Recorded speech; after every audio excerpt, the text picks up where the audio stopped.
Hello everyone. Complex analysis में पिछले video में हमने एंटी डेरिवेटिव या फिर इनडेफिनेट इंटीग्रल की डेफिनेशन पढ़ी थी, उस पे बेस्ड एक थ्योरम की थी। अब उसी सीक्वेंस में हम अगली थ्योरम पढ़ने जा रहे हैं। A necessary and sufficient condition for a function f z to possess an indefinite integral in a simply connected domain G is that the function f z is analytic in G. देखो, theorem है necessary and sufficient condition की, मतलब कि अगर function f Z जो है उसका indefinite integral exist करता है, अगर हम ये मान के चलते हैं कि फंक्शन का इनडेफिनेट इंटीग्रल एग्जिस्ट करता है, तो हमें प्रूव करना है कि फंक्शन एनालिटिक होगा। ठीक है, कि फंक्शन के इनडेफिनेट इंटीग्रल एग्जिस्ट करने के लिए नेसेसरी कंडीशन है कि फंक्शन एनालिटिक होगा और सफिशिएंट भी है। यानी अगर फंक्शन एनालिटिक मान के चलते हैं हम, एफ जेड अगर एनालिटिक लेके चलते हैं एक सिंपली कनेक्टेड डोमेन जी में, तो हमें प्रूव ये करना है कि उस फंक्शन का इनडेफिनेट इंटीग्रल एग्जिस्ट करेगा। ठीक है, ये इफ़ एंड ओनली इफ़ जैसा कुछ सिमिलर जैसा कुछ हो गया। मतलब एक बार तो हम फंक्शन को एनालिटिक लेके चलेंगे और प्रूव ये करेंगे कि फंक्शन का इनडेफिनेट इंटीग्रल या फिर एंटी डेरिवेटिव जो होता है वो एग्जिस्ट करेगा, और दूसरी बार हम ये मान के चलेंगे कि फंक्शन का इनडेफिनेट इंटीग्रल या एंटी डेरिवेटिव एग्जिस्ट करता है और प्रूव ये करेंगे कि फंक्शन एनालिटिक होगा। ठीक है, आगे है further any two indefinite integrals differ by a constant. तो इनडेफिनेट इंटीग्रल्स में कांस्टेंट का डिफरेंस आता है, तो ये तो मैंने पहले भी बताया था और इसमें हम ये चीज़ प्रूव करेंगे। तो प्रूफ स्टार्ट करते हैं हम। ठीक है, तो एक बार तो हम ये मान के चलेंगे लेट कि एफ जेड का इनडेफिनेट इंटीग्रल एग्जिस्ट करता है। F z possess an indefinite integral in a simply connected domain.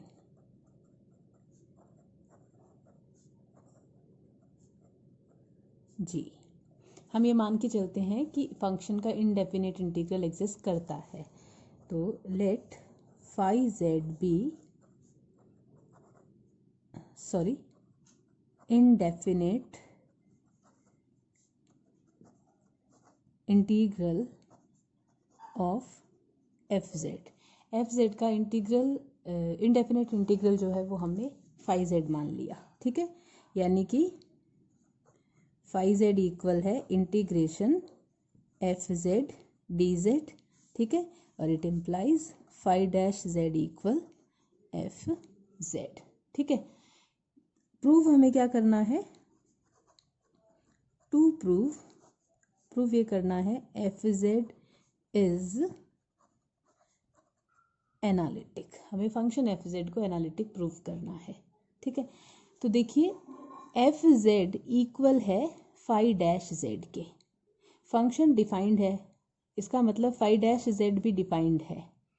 Function exist करता है मतलब फाई डैश जेड भी एग्जिस्ट करता है। इसका मतलब ये हुआ कि फाई का डेरिवेटिव एग्जिस्ट करता है, मतलब फाई डिफरेंशिएबल है, यानी कि फाई एनालिटिक है। ठीक है, since phi dash z equal f of z, it implies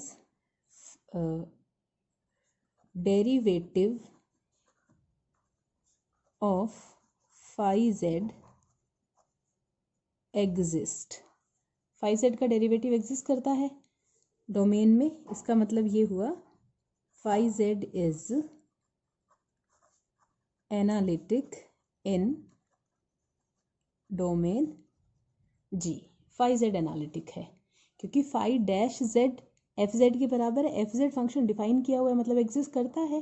इसका मतलब फाई डैश जेड भी एग्जिस्ट करता है, मतलब फाई डिफरेंशिएबल है, मतलब फाई एनालिटिक है। फाई हमें एनालिटिक दे रखा है।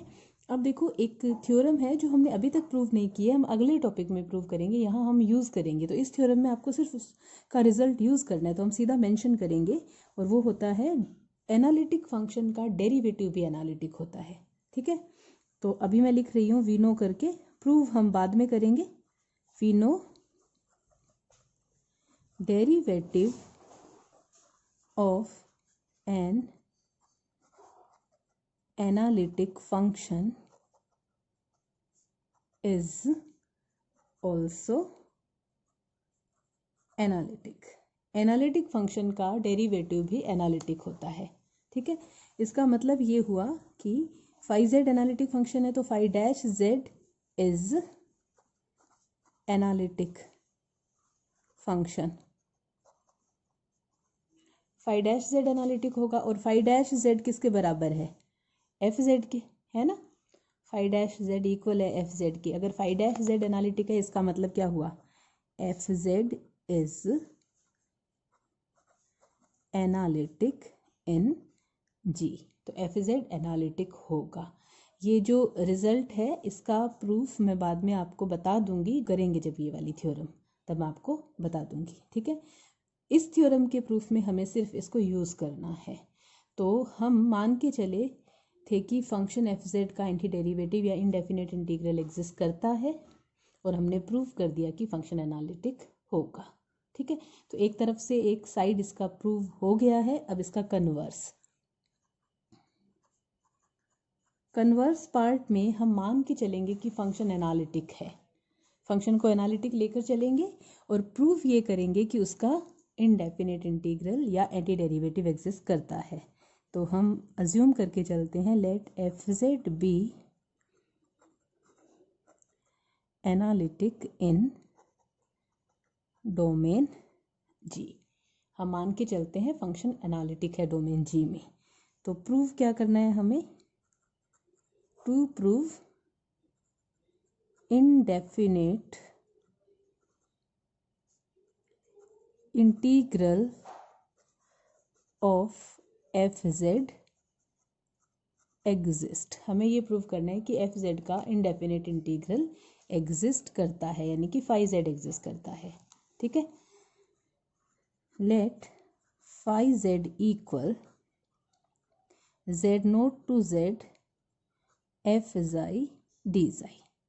ठीक है, ये हमने फाई जेड फंक्शन डिफाइन कर लिया। देखो ये हमारा डोमेन जी है, हमने ये मान लिया कि इसमें जेड नोट कोई फिक्स पॉइंट है और जेड कोई मूविंग पॉइंट है। तो जेड नोट से जेड को ज्वाइन करने वाले किसी कर्व के लिए जो फंक्शन एफ का इंटीग्रेशन है दैट इज़ फाई जेड। तो अगर हम ये प्रूव कर पाते हैं कि फाई डैश जेड बराबर आएगा एफ जेड के, अगर हमने ये रिजल्ट प्रूव कर दिया तो प्रूव हो जाएगा कि function phi z f z का एंटी डेरिवेटिव या इनडेफिनेट इंटीग्रल है। ठीक है, तो हमें फाई डैश जेड निकालना है। ठीक है, और हमें पता है phi dash z equal, definition से क्या होता है, limit delta z tends to zero phi z plus delta z minus phi z upon delta z. इस चीज़ को हम फाई डैश जेड लिखते हैं। ठीक है, तो फाई डैश जेड बनाने के लिए हमें क्या करना होगा, phi z plus delta z minus phi z upon delta z करके एंड में लिमिट लेनी है delta z tends to zero. Okay, तो ऐसा करते हैं, यहाँ पे हम phi z plus delta z निकालते हैं। तो phi z plus delta z मतलब जेड की जगह पे चेंज किया है तो यहाँ भी जेड की वैल्यू चेंज होगी, z naught z plus delta z f of xi d xi. ठीक है, फिर करना क्या है, हमें phi z plus delta z में से फाई जेड माइनस करना है। तो phi z plus delta z minus phi z equal क्या आएगा, जेड नोट से z plus delta z f of xi d xi minus z naught से z f of xi d xi. ठीक है, देखो सेम फंक्शन का integration है, ये जेड नोट से जेड तक है और ये जेड नोट से जेड प्लस डेल्टा जेड तक है। ठीक है, तो अगर हम यहाँ पे इंटीग्रेशन की लिमिट चेंज करते हैं, लोअर को अपर में, अपर लिमिट को लोअर लिमिट में चेंज करते हैं, तो हमें पता है साइन चेंज हो जाता है, तो ये माइनस प्लस हो जाएगा। तो हम क्या करेंगे, इसे चेंज करके लिखेंगे। देखो ये तो जेड नोट से जेड प्लस डेल्टा जेड है एफ ऑफ जाई डेल्टा जाई प्लस ये हो जाएगा जेड से Z note F of xi d xi. ठीक है, तो देखो ये z से z नोट तक इंटीग्रेशन, फिर z नोट से z प्लस डेल्टा z तक, तो इन दोनों इंटीग्रेशन को मिला के हम क्या लिख सकते हैं, ये है इंटीग्रेशन z से z plus delta z f of xi d xi. ठीक है, इक्वल किसके चल रहा है, ये phi z plus delta z minus phi z के। ओके, अब क्या करना है, हमें इस साइड पे डेल्टा जेड से डिवाइड करना है, क्योंकि हमें तो फाई डैश जेड ऑब्टेन करना है ना। तो हम दोनों तरफ ऐसा करते हैं, डेल्टा जेड से डिवाइड करते हैं। तो ये साइड बनेगा phi z plus delta z minus phi z upon delta z equal 1 upon delta z z to z plus delta z f of xi d xi. हमें फाई डैश जेड को equal prove करना है f z के। ये मैंने बताया था ना, अगर phi dash z f z के इक्वल प्रूव हो जाएगा मतलब हमारी थ्योरम प्रूव हो गई। तो फाई डैश जेड इक्वल बनना चाहिए एफ जेड के, इसलिए हम ऐसा करते हैं माइनस दोनों तरफ एफ जेड करते हैं। ठीक है, तो ये बनेगा phi z plus delta z minus phi z upon delta z minus f z equal 1 upon delta z integration z to z plus delta z f of xi d xi minus f of z. ठीक है, अब देखिए, अगर हम एक integration लिखते हैं, integration z to z plus delta z d z, one को इंटीग्रेट करते हैं z से z प्लस डेल्टा z की लिमिट में। तो ये क्या बनेगा, z, या फिर ऐसे करो मैं यहाँ पे जाई लिख दूँ, है ना। तो ये बनेगा xi z to z plus delta z। ठीक है, तो जब लिमिट रखोगे इंटीग्रेशन की तो ये बनेगा z plus delta z minus z। तो z से z कैंसिल हो गया, ये आ रहा है डेल्टा z, यानी डेल्टा z को हम इक्वल ये इंटीग्रेशन लिख सकते हैं। ठीक है, तो हम ऐसा कर रहे हैं, ये जो हमारा एफ ऑफ जेड है इसके साथ डेल्टा जेड से डिवाइड एंड मल्टीप्लाई कर रहे हैं, राइट।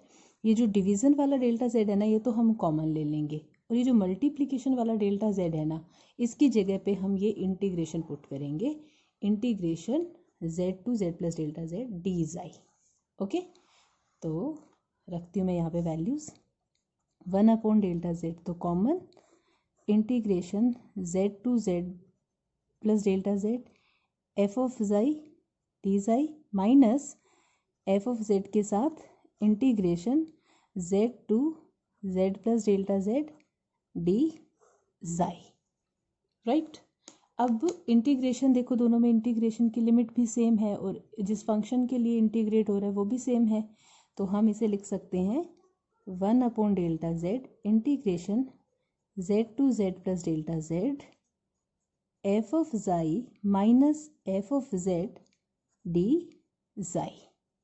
ठीक है, ये बन गया इंटीग्रेशन, और इस तरफ हमारा चल रहा है phi z plus delta z minus phi z upon delta z minus f z. ठीक है, अब हम थोड़ा सा कंसेप्ट यूज़ करेंगे। तो देखो, अगर हम इस इंटीग्रेशन की बात करें तो हम ऐसा कह रहे हैं, डोमेन के अंदर ये हमारा z पॉइंट, इसके नेबरहुड में कोई पॉइंट है z प्लस डेल्टा z। ठीक है, तो हम इस z से z प्लस डेल्टा z को जो ज्वाइन करने वाला कर्व है उसके अलोंग इस फंक्शन को इंटीग्रेट कर रहे हैं, राइट। अब देखो, सपोज मैंने ये लाइन ड्रॉ की, इस फंक्शन को इंटीग्रेट करें और इंटीग्रेशन जाई वेरिएबल के विद रिस्पेक्ट है, यानी कि इस लाइन के ऊपर कहीं हमारा वेरिएबल जाई होगा, राइट।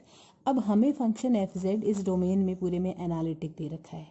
एनालिटिक है फंक्शन, इसका मतलब फंक्शन डिफरेंशिएबल है। ठीक है, और डिफरेंशिएबल अगर कोई फंक्शन होता है तो वो कंटिन्यूस 100% होता है, क्योंकि कंटिन्यूटी डिफरेंशिएबिलिटी के लिए नेसेसरी कंडीशन है, आवश्यक प्रतिबंध है। तो कोई फंक्शन अगर डिफरेंशिएबल होता है तो वो कंटिन्यूस होता ही है। तो मतलब कि ये फंक्शन एफ जेड जो है वो इस डोमेन में कंटिन्यूस है, राइट। तो यानी कि इस डोमेन में कंटिन्यूस है, तो ये जो डोमेन के पॉइंट्स को ज्वाइन करने वाली जो लाइन है इस पर भी फंक्शन कंटिन्यूस होगा। तो कंटिन्यूटी की कंडीशन को अगर हम देखें, वो होती है कोई फंक्शन किसी पॉइंट पर, मान लो मैं फंक्शन एफ जेड या फिर फंक्शन एफ जाई की कंटिन्यूटी की बात कर रही हूँ जेड पॉइंट पे, या फंक्शन एफ जेड की जाई पॉइंट पे कंटिन्यूटी की बात कर रही हूँ। तो कोई फंक्शन एफ जेड किसी पॉइंट जाई पे कंटिन्यूस कब होगा, कंटिन्यूटी की condition, for epsilon greater than 0 there exists delta greater than 0 such that f of z mod f of z minus f of xi less than epsilon whenever z minus xi less than Kronecker delta. ठीक है, ये continuity की condition होती है। तो हमें ये continuity की कंडीशन यूज़ करनी है।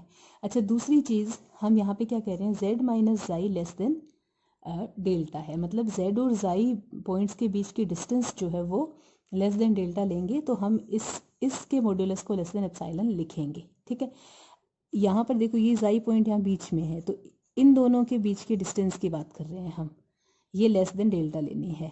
अच्छा, ये पॉइंट से ये पॉइंट के लिए इंटीग्रेशन हो रहा है, तो अगर हम इस पॉइंट से इस पॉइंट की डिस्टेंस की बात करें, यानी कि अगर मैं मोड डेल्टा जेड की बात करूं, इस पॉइंट से इस पॉइंट की डिस्टेंस मोड डेल्टा जेड ही होगी ना, क्योंकि Z plus delta z minus Z करेंगे तो जेड से जेड कैंसिल हो जाएगा। ठीक है, तो ये इतनी डिस्टेंस है मोड डेल्टा जेड और ये डिस्टेंस है मोड जेड माइनस जाई। तो अगर हम इससे लेस देन क्रोनिकर डेल्टा लिखेंगे, ये वाली डिस्टेंस अगर क्रोनिकर डेल्टा से छोटी है, ठीक है, तो ये वाली भी क्रोनिकर डेल्टा से छोटी ही होगी, क्योंकि z और जाई के बीच की जो डिस्टेंस है उससे तो ये वाली डिस्टेंस ज़्यादा है ना। इसलिए अगर मैं ये कंडीशन लूँगी mod of delta z less than Kronecker delta, इसका मतलब ये हुआ कि mod z minus xi less than Kronecker delta.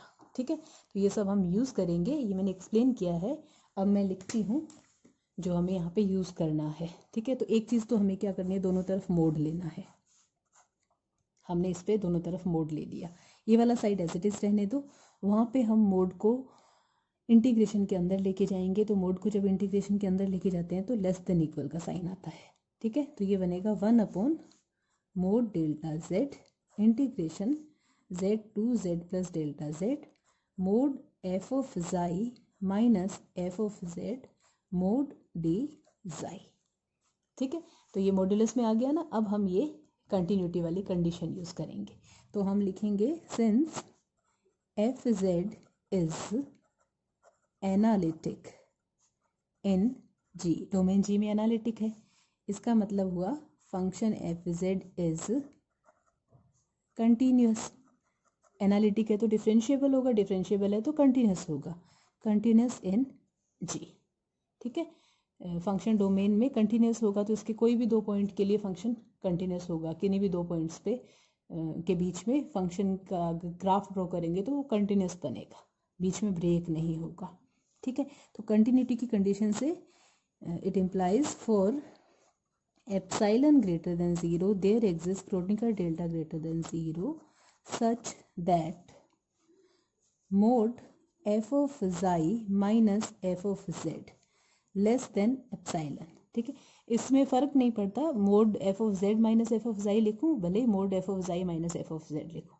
ठीक है, whenever mod z minus xi less than Kronecker delta. ठीक है, तो जब भी हम इस चीज़ को क्रोनिकर डेल्टा से छोटा लेंगे तो ये भी एप्सिलॉन से छोटा होगा, ये कंटिन्यूटी की कंडीशन है। जैसे मैंने अभी आपको रिलेट करके बताया, अगर हम mod of delta z less than Kronecker delta ले लेते हैं तो भी ये क्रोनिकर डेल्टा से छोटा ही आएगा, क्योंकि ये वाले डिस्टेंस इस डिस्टेंस से ऑलरेडी कम है। ठीक है, तो हमें कहीं ना कहीं लिंक रिलेट तो इसी से करना है ना, क्योंकि लिमिट हम डेल्टा जेड टेंड्स टू 0 लेंगे, इसलिए मैं इससे रिलेट करके एक बार और लिख देती हूँ। इसका मतलब mod of f of xi minus f of z less than epsilon whenever mod delta z less than Kronecker delta. ठीक है, अब हम ये कंसेप्ट यहाँ पे यूज़ करेंगे। यहाँ पे तो ये जो है इसकी जगह हम क्या लिखेंगे, एप्सिलॉन, तो ये साइन लेस देन का आ जाएगा। ओके, और हम कंडीशन लिख देंगे साथ में mod delta z less than Kronecker delta. ठीक है, तो मोड इस तरफ जो है वो तो एज इट इज़ लिख देंगे, mod phi z plus delta z minus phi z upon delta z minus f of z less than 1 mod delta z integration z to z plus delta z, ये आ गया epsilon, ये mode d xi. ठीक है, as mod delta z less than Kronecker delta. ठीक है, अब देखो एप्सिलॉन कांस्टेंट है, ये इंटीग्रेशन से बाहर आ जाएगा, तो ये जो इंटीग्रेशन बचा इसको हमने सॉल्व किया हुआ है, इसका क्या मतलब होता है, कंटूर की लेंथ। तो z से z plus delta z point को ज्वाइन करने वाली लाइन की लेंथ क्या होगी, मोड ऑफ डेल्टा z होगी ना। तो less than epsilon upon mod delta z integration z plus delta z mod d xi, और ये आएगा हमारे पास epsilon mod delta z mod delta z, क्योंकि लेंथ की बात कर रहे हैं और इस पॉइंट से इस पॉइंट को ज्वाइन करने वाले लाइन सेगमेंट की लेंथ मोड डेल्टा z होगी। ठीक है, और ये हम ऑलरेडी पढ़ चुके हैं कि पाथ पे डिपेंड नहीं करता इंटीग्रेशन। ठीक है, ये मोड डेल्टा z से मोड डेल्टा z कैंसिल हो गया, तो ये लेस देन एप्सिलॉन आ गया। ठीक है, अब हमें लिमिट लेनी है मोड ये डेल्टा z टेंड्स टू 0, यानी कि हम लेंगे क्रोनिकर डेल्टा टेंड्स टू 0। ठीक है, as limit delta z tends to 0, that is Kronecker delta tends to 0, epsilon tends to 0 होगा। तो जैसे जैसे हमारा मतलब limit delta z tends to 0 कह लो, भले ही क्रोनिकर डेल्टा टेंड्स टू 0 कह लो, एप्सिलॉन 0 को टेंड करेगा, क्योंकि हमने कंटिन्यूटी की कंडीशन लगाई है। तो हमने कहा है जब एप्सिलॉन ग्रेटर देन 0 है तो एक डेल्टा ग्रेटर देन 0 एग्जिस्ट ऐसा करता है। तो जब डेल्टा टेंड्स टू 0 होगा तो एप्सिलॉन टेंड्स टू 0 होगा। ठीक है, और epsilon tends delta tends to 0 होने का मतलब है डेल्टा z टेंड्स टू 0। ठीक है, तो ये एप्सिलॉन टेंड्स टू 0 बनेगा, यानी कि ये जो इसके अंदर लिखा हुआ है मॉड्यूलस के इक्वल होगा 0 के, क्योंकि मॉड्यूलस लेस देन 0 तो होता नहीं है।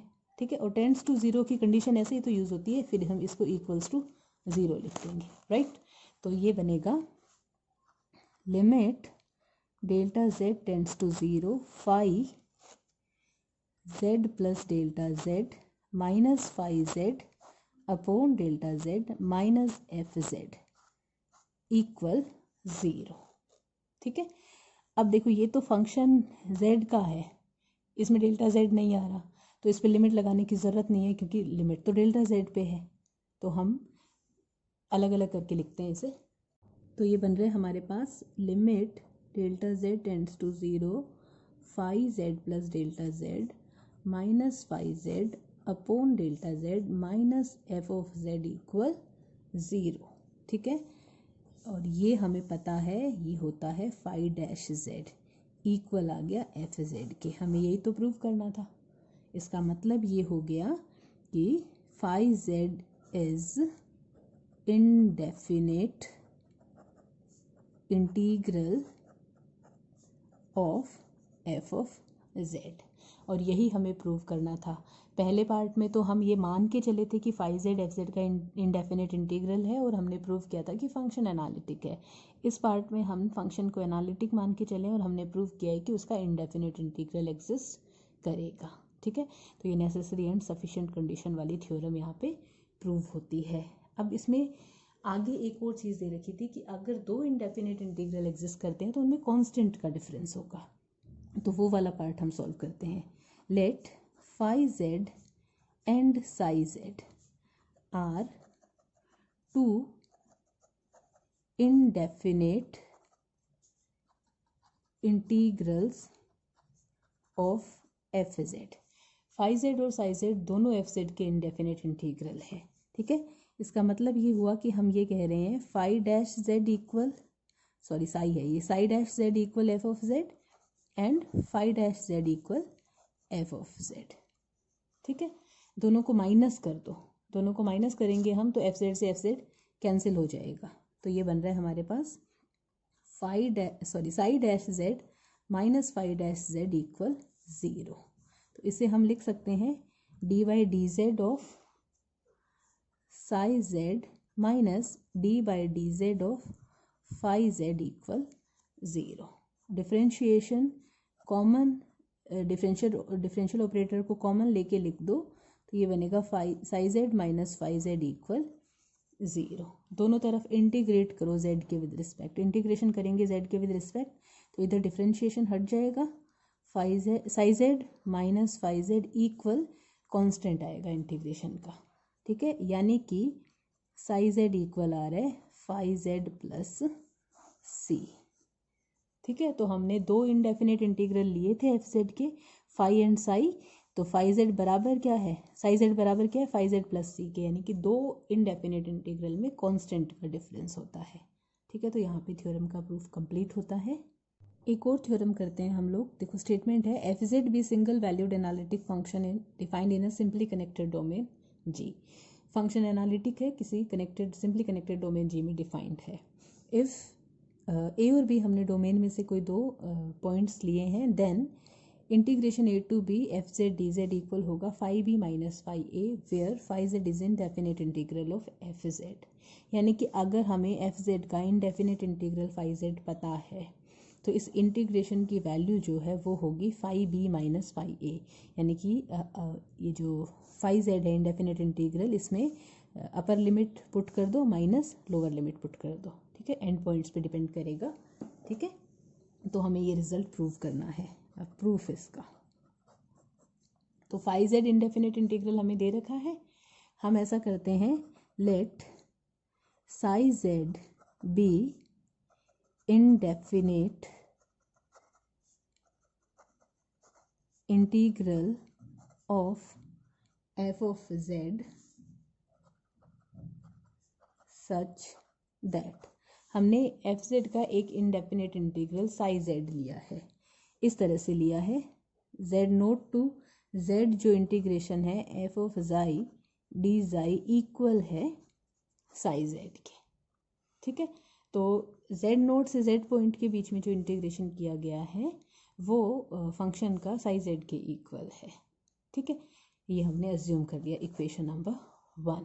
ओके, अब फाई z भी हमें इनडेफिनेट इंटीग्रल दे रखा है एफ z का, और अभी अभी हमने प्रूव किया था कि अगर किसी फंक्शन के दो इनडेफिनेट इंटीग्रल एग्जिस्ट करते हैं तो दोनों में कांस्टेंट का डिफरेंस होता है। ठीक है, since phi z is also an indefinite integral of fz, so phi z plus c equal होगा साई z के। ठीक है, तो अगर हम साई b लिखते हैं तो ये बनेगा फाई b प्लस सी, राइट। और अगर हम साई ए लिखते हैं तो ये बनेगा फाई ए प्लस सी।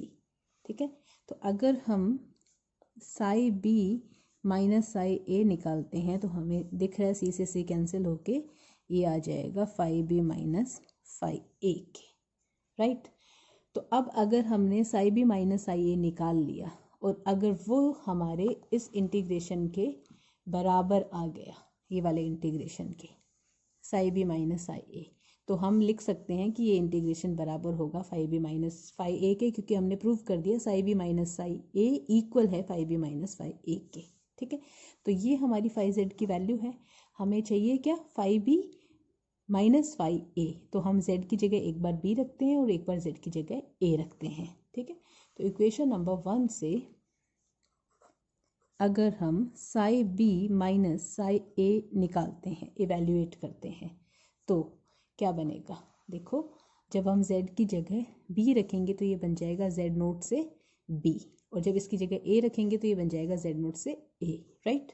तो मैं वैल्यूज़ रख रही हूँ, तो ये बनेगा z naught to b f of xi d जाई minus z naught to a f of xi d जाई।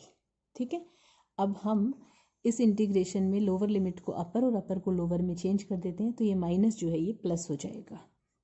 तो z naught to b f of xi d जाई plus a to z naught f of xi d जाई, right.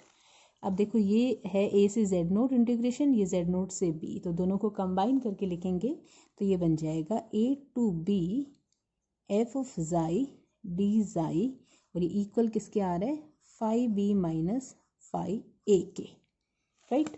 और phi b minus phi a equal है Sai B minus psi ए के, sorry. तो हम इसकी जगह ये लिख सकते हैं ना, phi b minus phi a equal integration a to b f of z d z. हमें ये पता है सेम लिमिट में इंटीग्रेशन में अगर वेरिएबल चेंज करते हो तो कोई फ़र्क नहीं पड़ता, ठीक है। तो a to b f of z का इंटीग्रेशन किसके इक्वल होगा, phi b minus phi a के, और यही हमें प्रूव करना था। ठीक है। तो इस रिजल्ट का बेनिफिट ये है कि अगर हमें फंक्शन का इनडेफिनेट इंटीग्रल पता हो तो अलग अलग लिमिट के बीच में आपको बार बार इंटीग्रेट करने की ज़रूरत नहीं है, आप सिर्फ लिमिट्स पुट करो और हमें रिजल्ट मिल जाएगा। ठीक है। तो ये दो थ्योरम्स आई होप आपको समझ आ गई होंगी। कुछ डाउट हो तो आप मुझसे पूछ सकते हैं।